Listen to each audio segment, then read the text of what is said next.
हाँ जी, तो स्टूडेंट्स ये रही हमारी एग्जांपल नंबर 2.23 जिसमें हमने क्या करना है जी।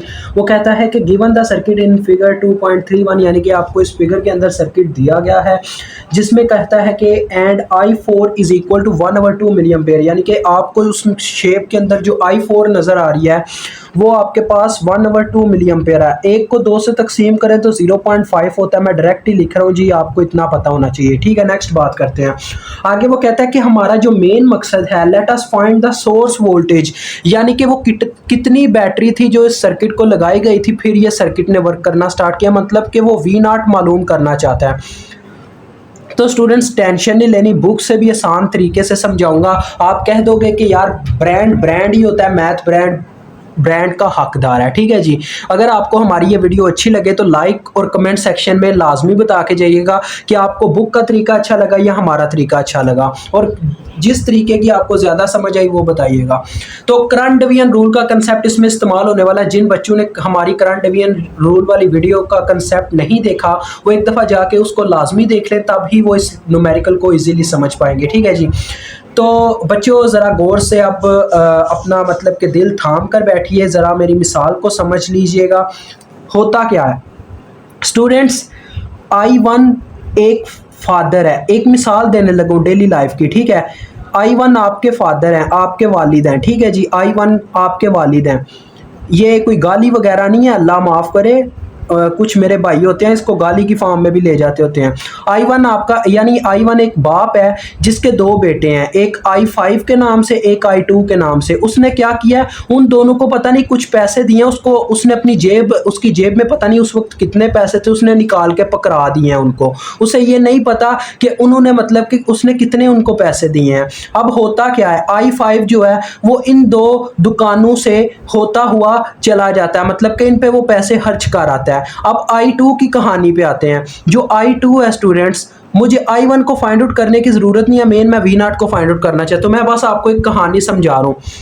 अब जो I2 है, I2 यानी एक दूसरा बच्चा है, वो क्या करता है जी, पहले इस दुकान पे आता है, यहाँ पे कुछ पैसे लगा के सीधा आगे आता है, फिर आगे ये दो हिस्सों में मजीद तकसीम हो जाता है। मतलब कि कह लें फॉर एग्जांपल इसने अपने दो दोस्तों को पैसे दे दिए, कुछ इसको कुछ इसको। अगर हम ये चीज़ जानना चाहते हैं कि I2 को कितने पैसे मिले थे अपने फादर से, तो हमें क्या करना पड़ेगा, हमें ये पता होना चाहिए कि इन दोनों के पास कितने पैसे हैं। मेन बात आती है करंट डिवीजन रूल पे स्टूडेंट्स। यार देखो, करंट डिवीजन रूल, अगर मैं I4 यानी ये करंट मालूम करना चाहता हूं करंट डिवीजन रूल के अकॉर्डिंग, तो अगर मैं इस वायर की करंट मालूम करना चाहता हूं तो इन दोनों के लिए सप्लाइड करंट कौन सा है, I2, क्योंकि इनको इससे सप्लाई मिल रही है I2 की मदद से।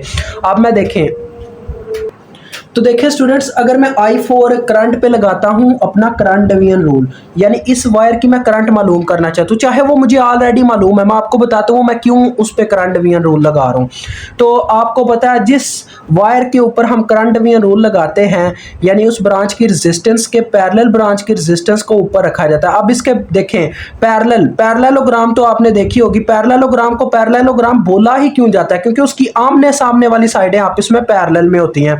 तो यही यहाँ पे चक्कर है। देखिए 6 किलो ओम के बिल्कुल पैरेलल में लगा हुआ है 3 किलो ओम, तो ये 3 किलो ओम यानी कि करंट डिवीजन रूल के अकॉर्डिंग इसकी पैरेलल ब्रांच की रेजिस्टेंस ऊपर आ जाएगी। तो इसके पैरेलल में 3 किलो ओम है, बटे में आ जाएगी टोटल रेजिस्टेंस, यानी कि अपनी ब्रांच की रेजिस्टेंस प्लस पैरेलल ब्रांच की resistance multiply by supplied current, जो इसको करंट सप्लाई के तौर पे मिल रही है उस करंट से मल्टीप्लाई कर दिया जाएगा। अब इनको सप्लाई के तौर पे कौन सी करंट मिली थी, I2, क्योंकि I2 यहाँ पे आके दो हिस्सों में बंटी, तो लिहाजा यहाँ पे I2 से मल्टीप्लाई होगा। तो ये फार्मूला मैं आपको बताना चाह रहा था कि मुझे I2 का पता करना है कि कितनी है। जब मैं देखें अब यहाँ पे इजीली I2 को कैलकुलेट कर पाऊंगा किस तरह से जी, मैं इस का जो भी मतलब मुझे मिलता है, देखें 3/9 आ रहा है, 3/9 करे तो 1/3 बच जाएगा, 1/3 दूसरी तरफ को ले जाऊंगा तो उधर जाके 3 नहीं मल्टीप्लाई होना है। समझ रहे हो मेरी बात को। इसकी कैलकुलेशन कैसे करनी है कि I4 की वैल्यू मुझे मालूम है, I2 इधर ही रह जाएगा। इसका देखें क्या बनता है, चलो यार एक स्टेप करते हैं आपके लिए, कुछ बच्चे होते हैं मैथ में कमज़ोर। तो ये देखें I4 की मैंने वैल्यू पुट कर दी, 0.5 मिली। इस तरफ क्या आ गया जी, ये आ गया 3/9, तो 3 एक बार, 3 3 बार 9, और किलो किलो से कैंसिल हो गया, ठीक है, 1/3 आ गया, क्योंकि 3/9 का आप 1/3 कर सकते हो, उसका कोई फर्क नहीं पड़ेगा। और I2 वैसे का वैसे ही रह गया। अब नेक्स्ट स्टेप क्या होगा, I2 इधर ही रह जाएगा, 3 उधर जाके मल्टीप्लाई हो जाएगा और आपको I2 की वैल्यू मिल जाएगी। तो 3 जब इधर आके मल्टीप्लाई हुआ तो 0.5 को 3 से मल्टीप्लाई दो, हाँ 1.5 बन जाएगा, 1.5 मिली एम्पेयर। अब मुझे I2 की वैल्यू मिल गई है। अब मैं मेन आपको मुद्दा समझाता हूँ कि मुझे ये काम करना क्यों पड़ रहा है। मेरा दिल है मैं पहले वो मुद्दा आपको समझा लूँ, क्योंकि अदरवाइज आप ज़्यादा घूमते रहोगे तो फिर मज़ा नहीं आएगा। ये देखें स्टूडेंट्स, यहाँ पे हमने V0 को मालूम करना है, तो यहाँ पे हम लूप एनालिसिस की ट्रिक का इस्तेमाल करेंगे, मतलब कि लूप का इस्तेमाल करेंगे KVL के लिए। तो यहाँ पे मैं एक खुद से करंट ले लेता हूँ क्लॉकवाइज डायरेक्शन में।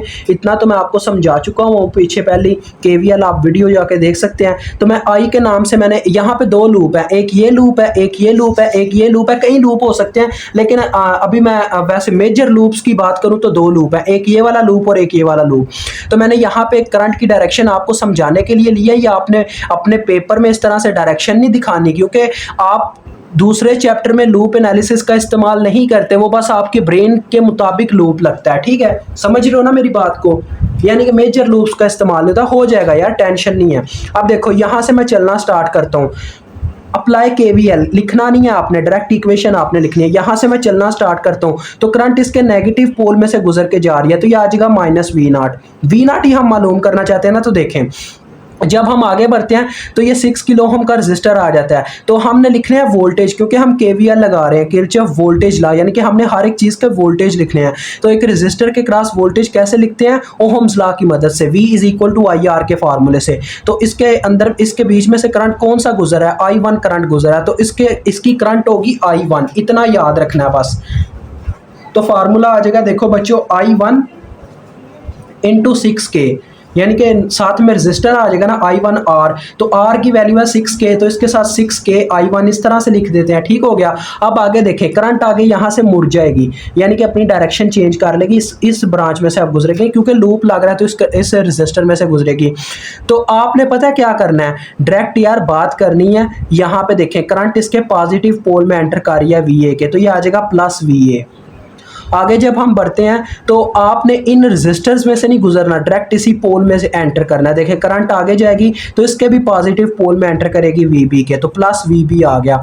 अब यहाँ से करंट वापस जाएगी, इस तरफ जाएगी, तो ये देखें आगे 4K का रजिस्टर आता है, तो 4K में से कौन सा करंट फ्लो कर रहा है, इस पूरी वायर में I1 करंट फ्लो कर रहा है, इस पूरी वायर में, तो ये आ जाएगा 4K I1 +4K I1 = 0, क्योंकि हमारा चक्कर मुकम्मल हो गया, हम I को लेके वहीं पे वापस आ गए जहां से चलना स्टार्ट किया। तो अब ये इक्वेशन आपको बता रही है, इसको इक्वेशन 1 का नाम दे दें, और ये इक्वेशन आपको बता रही है कि आपको किस किस की वैल्यू का मतलब के ज़रूरत है। तो देखें आपको इसमें एक तो VB वोल्टेज की वैल्यू की ज़रूरत है, एक VA वोल्टेज की वैल्यू की ज़रूरत है, उसके बाद आपको क्या चाहिए, I1 की वैल्यू, बाकी V0 तो हमने मालूम ही करना है।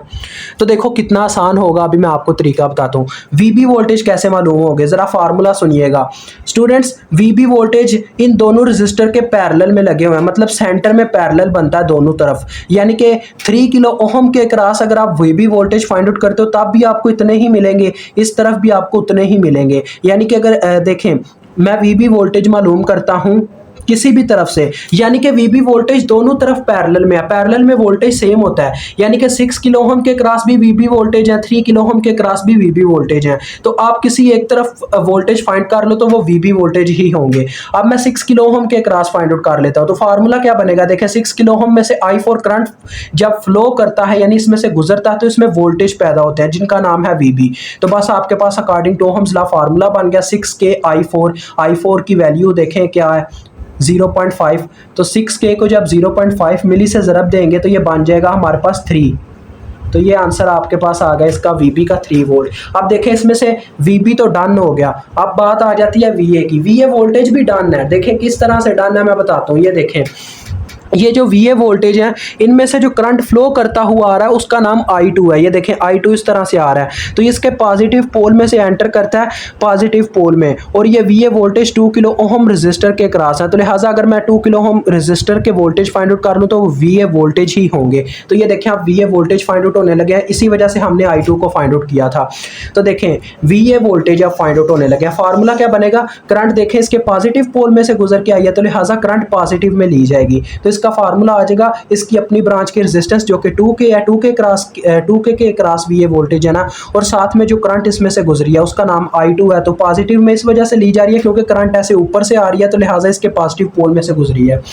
तो ये फार्मूला आगे इसमें वैल्यू पुट करो, देखो 2K मल्टीप्लाई बाय I2 की वैल्यू है 1.5, 1.5 प्लस 1.5 3 होता है, तो साथ में मिली भी है ना, तो ये 3 वोल्ट आ गए। वी ए वोल्टेज भी डन हो गए। अब देखें इस पूरी इक्वेशन में I1 की वैल्यू बस तंग कर रही है, तो अब I1 को कैलकुलेट किया जाएगा। तो इंशाल्लाह आपके लिए इजी बना दूंगा, I1 को भी घबराना नहीं है, बस इस सर्किट को थोड़ा आपके लिए ना सिंप्लीफाई करेंगे, क्योंकि अगर मुझे I1 को कैलकुलेट करना है तो मुझे क्या करना पड़ेगा, करंट डिवीजन रूल का ही कंसेप्ट इस्तेमाल करके I1 भी टोटल करंट कैलकुलेट हो जाएगी। देखें कैसे। आप स्टूडेंट्स देखो ये 6 और 3 किलो हम आपस में क्या है, अभी मुझे इस पूरी ये जो पूरी ब्रांच है ना, ये वाली, ये जो आपको नज़र आ रहा है पूरा एक वायर, इसकी मुझे इक्विवेलेंस रेजिस्टेंस यानी कि इसको एक रेजिस्टर में कन्वर्ट करना पड़ेगा। वो कैसे देखें, ये जो 6 और 3 किलो ओम का रेजिस्टर है, इनका देखो अपर टर्मिनल यहाँ पे कॉमन हो रहा है, यानी कि अपर वायर इनकी यहाँ पे दोनों साइड की कनेक्ट है, और लोअर वायर इनकी इस साइड से यहाँ पे सेंटर में कनेक्ट है, यानी कि अपर और लोअर टर्मिनल जब दो रेजिस्टर में कॉमन होता है तो वो आपस में पैरेलल में होता है। तो इनकी पैरेलल ब्रांच की इक्विवेलेंस रेजिस्टेंस निकाल लेंगे, R1 के नाम से निकाल लेता हूँ, तो ऊपर वैल्यूज की मल्टीप्लीकेशन नीचे सम हो जाएगा। समझ रही हो ना मेरी बात को। तो ये कितना हो गया, ऊपर 18 नीचे 9, तो ये 2 किलो ओम आ गया। ठीक है जी। अब देखें ये वाला 2 किलो ओम और ऊपर वाला 2 किलो ओम, इनका इस तरह से कुछ होगा। अब मैं यहाँ पे थोड़ा गांध वगैरह मचा सकता हूँ ना, गांध की से मुराद ये है कि आपको समझा तो सकता हूँ ना, तो इस वजह से यहाँ पे थोड़ा समझाने लगूँ। ये देखो ये ऊपर, वो ऊपर वाला 2 किलो ओम वाला रजिस्टर मैं यहाँ पे ड्रा कर रहा हूँ, ये 2 किलो ओम का रजिस्टर आ गया। ठीक है, वो वाला, और ये जो नीचे हमने यानी कि इसको सॉल्व किया, इस चीज़ को, आप तो ये भी निशान भी लग सकते हैं, कोई मसला नहीं है, आपको समझ अब आ जाएगी क्योंकि हमने इक्वेशन बना लिया उसकी। तो देखें इसका हमने जो हल निकाला उसका एक रेजिस्टर आया जो कि 2 किलो ओम आया, तो उसको आपने इसी तरह से नीचे वायर में अटैच करना है। अब इन दोनों के दरमियान क्या होगा जी, सिर्फ एक टर्मिनल कॉमन होगा, एक साइड से एक टर्मिनल, बाकी अपर टर्मिनल देखें इस 2 किलो ओम का ऊपर साइड पे कनेक्ट है इनके साथ, और लोअर टर्मिनल इस 2 किलो ओम का नीचे की तरफ वैसे ही न्यूट्रल तौर पे कनेक्टेड होगा। तो लिहाजा इनके दोनों के दरमियान एक टर्मिनल कॉमन हुआ तो इनकी इक्विवेलेंस रेजिस्टेंस सीरीज में होगी। R2 ये दोनों सीरीज में आ गए ना, तो इनकी R2 के नाम से रेजिस्टेंस निकालेंगे जो कि 2 + 2 which is equal to 4 kilo ohm, यानी इस पूरी वायर का जो निचोड़ है वो हमारे पास 4 किलो ओम रेजिस्टर आ गया। अब इन दोनों रेजिस्टर का भी एक रेजिस्टर हमें बनाना होगा ताकि हम इजीली अपना करंट डिवीजन रूल लगा सकें। देखें इन दोनों के दरमियान भी एक ही टर्मिनल कॉमन है, सिर्फ ये वाला टर्मिनल, बाकी दोनों साइड डिफरेंट साइड्स पे जाके कनेक्ट है, 1 किलो ओम का इस साइड पे और 3 किलो ओम का दूसरी साइड पे। तो लिहाजा ये दोनों भी सीरीज में हुए, तो इन दोनों का भी सीरीज निकाल लेंगे। R3 के नाम से मैं निकाल लेता हूँ, तो क्या आ जाएगा 3 + 1 which is equal to 4 kilo ohm. अब इस सर्किट को मैं दोबारा रीड्रा करता हूँ, किसके लिए जी, समझ रहे हो ना मेरी बात को, किसके लिए रीड्रा कर रहा हूँ, करंट डिवीजन रूल लगाने के लिए। अब ये वो जो पूरी सेंट्रल वायर थी देखिए, अब वो किस चीज़ में कन्वर्ट हो गई है, बस एक रेजिस्टर रह गया जिसका नाम है 4 किलो ओम, और इस तरह से एक रेजिस्टर लगा हुआ था नीचे 4 किलो ओम, और ये आपकी वो बैटरी लगी हुई है V0। यानी हम चाहें तो उस इतने बड़े सर्किट को छोटे सर्किट में भी कन्वर्ट कर सकते हैं, यही एक इंजीनियर की खासियत होती है। और इस वायर को जो 2 रेजिस्टर लगे हुए थे उसमें सिर्फ हमने एक रेजिस्टर छोड़ दिया, उनका सीरीज कॉम्बिनेशन लेके 4 किलो ओम। अब उनमें जो जो करंट फ्लो कर रहा था उसको मेंशन कर दे। देखें इस वायर में ये जो 4 किलो ओम इस वायर का आया, उसमें I5 फ्लो कर रहा था, तो ये मैंने मेंशन कर दिया I5। अब ये जो वायर थी इसमें I2 फ्लो कर रहा था, तो ये आ गया I2। और जो पीछे टोटल करंट थी वो यानी जो इस नोड तक आ रही थी उसका नाम था I1, तो ये मैंने I1 मेंशन कर दिया। अब मुझे I1 को कैलकुलेट करना है, तो फिर से यार वही फार्मूला है कि जोन सी करंट आपको मालूम है ना, उस करंट की मदद से उस पर करंट डिवीजन रूल लगाओ और टोटल करंट मालूम कर लो, क्योंकि I1 इनके लिए टोटल करंट है। पीछे बैटरी से टोटल करंट ये निकल के आई थी जो इस नोड पे आके दो हिस्सों में तकसीम हुई थी, तो हमें इस करंट को कैलकुलेट कर लेना है करंट डिवीजन रूल लगा के। I2 मुझे चाहिए, सॉरी I1 मुझे चाहिए, I2 मुझे मालूम है, अभी अभी हमने से मालूम किया था ऊपर, तो ये देखें I2 is equal to 1.5 milli ampere. तो लिहाजा इस ऊपर हम लगाएंगे अपना CDR यानी कि करंट डिवीजन रूल। तो according to current division rule अभी पहले हमने इसको डिस्कस किया, क्या करेंगे जी, पैरेलल ब्रांच की रेजिस्टेंस ऊपर आ जाएगी, बटे में आ जाएगी टोटल रेजिस्टेंस यानी कि अपनी ब्रांच की रेजिस्टेंस प्लस ये इसकी अपनी ब्रांच की रेजिस्टेंस होगी प्लस पैरेलल ब्रांच की resistance multiply by supplied current, जो इनको सप्लाई के तौर पे करंट मिल रही है वो क्या थी सप्लाई, इनको क्या सप्लाई मिली, I1 मिली, तो लिहाजा ये I1 आ गई। अभी देखो वो मेरी मिसाल यानी कि अब बाप के जो जेब में से पैसे निकले थे वो हमें पता लगने लगे या कितने निकले थे, अभी रिजल्ट निकलने लगा। तो ये आ जाएगा 4/8, तो 4/8 देखें, 4/8, 4 1s आर 4 2s आर 8, तो यानी ये आ जाएगा 1/2। एक स्टेप चलें आपके लिए, I2 is equal to 1/2 I1। अब I1 उधर ही रह गया और 2 इधर आके मल्टीप्लाई हो गया I2 से, तो ये आ गया I1 is equal to 2 times of I2। I2 की वैल्यू पुट करें जो कि 1.5 मिली एम्पेयर है, तो 1.5 में 1.5 जब ज़रब देंगे यानी 2 से ज़रब देंगे तो ये आ जाएगा 3 मिली एम्पेयर। यानी कि बाप ने 3 रुपए दिए थे, इतना अब यार गिरा हुआ ज़माना भी नहीं है, बाप ने हो सकता है 300 रुपया, चलो यार मिसाल ले लो 300 दिया था, ठीक है। अब देखो मुझे I1 भी मालूम है, अब मैं पूरे इस इक्वेशन को सॉल्व कर सकता हूँ क्योंकि मुझे एक एक चीज़ की उसमें वैल्यू मालूम हो गई है, जो जो वेरिएबल्स थे। अब करेंगे कि आज ये देखें इस इक्वेशन में देखें -V0 इस तरफ -V0 है, दूसरी जानिब जाके +V0 हो जाएगा, तो सिंपल ये फॉर्म आ जाएगी, V0 इज इक्वल टू देखो 6K I1 plus 4K I1, ये बन जाएगा 10K I1, ठीक है, प्लस VA प्लस VB। अब इन सब में वैल्यूज पुट करो और अपना क्वेश्चन सॉल्व करके इससे जान छुड़वा लो। तो 10K इंटू I1 की वैल्यू जो कि 3 मिली है, प्लस VA की वैल्यू जो कि हमारे पास हमने कैलकुलेट की थी 3 आई थी, प्लस VB की वैल्यू जो कि हमने यहाँ पे कैलकुलेट की थी 3 आई थी वो भी। तो देखें ये कितना हो गया 6 और ये किलो मिली से कैंसिल, ये 30 हो जाएगा, 30 और 6 36 वोल्ट आपका जवाब है। मुझे उम्मीद आपको समझ आ गई होगी। अल्लाह हाफिज़, अस्सलाम वालेकुम।